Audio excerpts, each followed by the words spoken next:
watch Chris strike on left lane, and there's a player with perhaps the best physical tools in the game at the moment.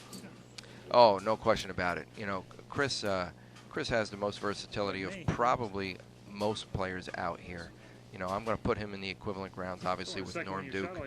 Even though Doug Kent has not bowled, you know, very good this year, he has all of those tools as well to do a lot of versatile things. But, you know, Chris has had all those tools for quite a number of years, and obviously really put it all together last year when he acquired PBA Player of the Year. Shot 28 spares. Parker, we've got a question in the mailbag from Jeff in Claremont, Florida, who's asking, is Sequoia using the Guardian overlays? Is that the case here this week?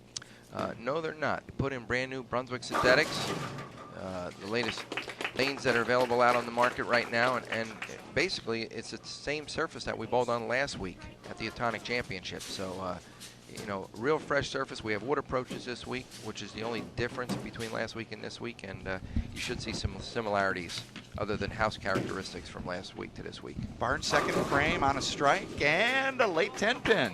Double up and a quick 10-pin lead for the reigning PBA Player of the Year.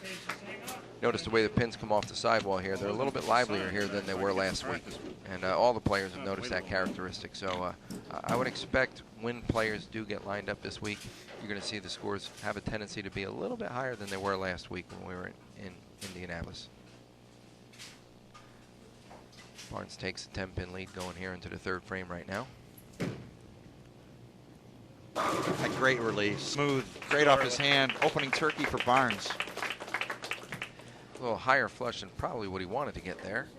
You know, I would imagine that you'll see a tiny bit of a movement or hand position change coming into the next shot on that lane, but ultimately, once again, a great shot as the ball goes through the pins and knocks down all 10 pins pretty easily. Barnes up 20, third frame. West strike up, chance to cut that lead. Bucket worthy and leaving a 2.57. Yeah, a little light there, huh? Pretty uncharacteristic for West, but that is the hooking lane out of the two. And you know, one thing to be learned by everyone at home is don't give your match away early.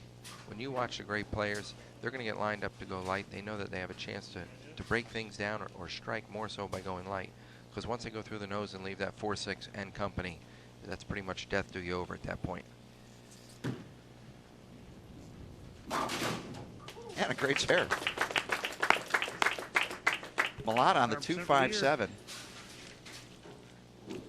As we'll listen in, these two will sure to be chatting at each other during this extra frame game. Third frame. Makes him 3 for 3 at multi-pin combinations this year.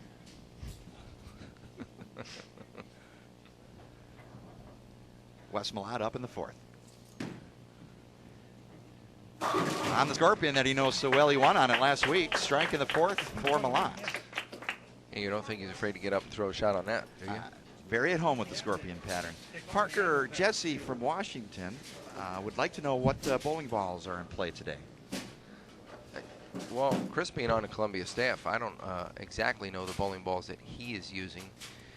You know, he's been on the staff now for quite some time, and pinches that one a little bit and goes high for a 4-pin there. Unfortunately, I can't tell you the specifics on that ball or even how it's laid out.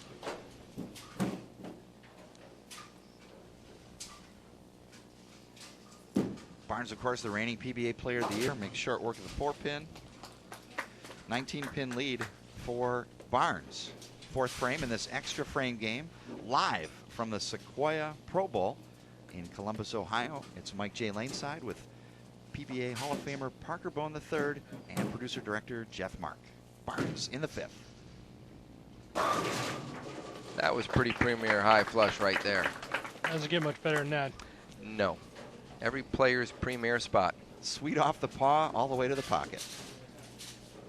3 titles for Wes Malott this season. We talked with Wes earlier. He set himself a couple of goals, one of which was to earn more than 1 title in a season, looking for his first major, and he'd really like to have that PBA Player of the Year. Yeah, I think he's definitely on his way, for sure. Just got word that Chris Barnes is throwing a resurgence. So obviously that ball's matching up well for him, picking up not only on the left lane especially, but it's also looking very good on the right lane. Alex, Wes Malott looks like he's having a little bit of a trick here on this right-hand lane. Unfortunately, letting that one get away from him going high, leaving a relatively makeable spare. 3-6-10. Wes Malott, of course, the winner of the versatility swing. He made television shows in 5 of the 6 versatility swing shows, winning 2 of those. And then, of course, winning last week at the Etonic Marathon Open for his 3rd title this season. Crush. It's obvious that he's not having any problem whatsoever on the left lane. What pattern did you pick on the TV show this week? Parker Bob Warfield from Highland, Illinois, is chiming in on the mailbag and asking, and I'll ask you, how many bowling balls on average did you use during the Marathon Open last week as opposed to a normal tournament? Well, unfortunately, I only bowled 2 rounds, so I only used probably a half a dozen to 8 different bowling balls. I should have used more the way I was going. Barnes, a pesky 7. Yeah, great shot for a 7-pin there. But most of the players probably went through an arsenal of, I'll say, between 10 and 12 to 15 bowling balls. You know, when you're bowling 6 different patterns over 5 different days, you know, not counting the TV show, God only knows who would have drilled what for the TV show, you're going to look for some way, shape, or form any edge that you can get over your opponent. Well, we're through 6 frames in the extra frame game, fans' choice match. Chris Barnes with a 19-pin lead. Wes Malott, however, with a strike up.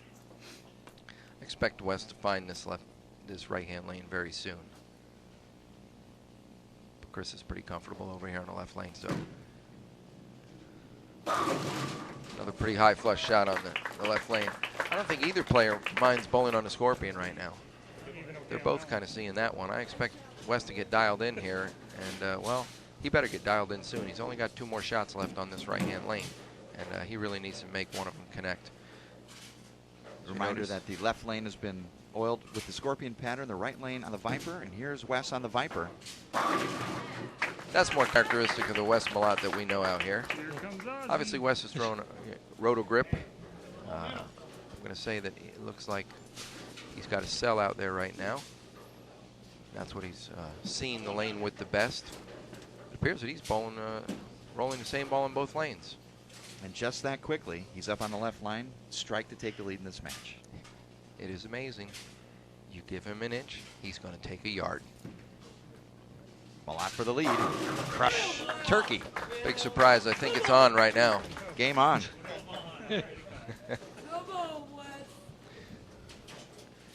Wes referring to Wilbon. He's kind of looking forward to the possibility that there could be a match derived out of that. We would like to see an extra frame game with Wes Malott and Michael Wilbon, and we've already heard the official line is Wilbon's asking for 57 pins. I don't know if that's enough. I wouldn't think so. Barnes up 8th frame. Viper needs a strike to take the lead.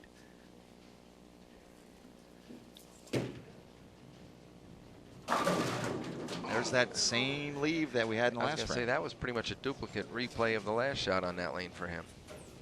But getting back to Wes and Wilbon just for a minute here. 57 pins against one of the hottest players out on the PBA Tour. I know Wilbon's great behind the microphone, but I don't know if he's got game on the lane against Wes Malott. Came with the additional proviso that Wes would throw plastic, and Michael would be able to drill up a high-performance ball. All right, then it'll be a little closer. Barnes on the spare. 159 through the 7th, spare up in the 8th.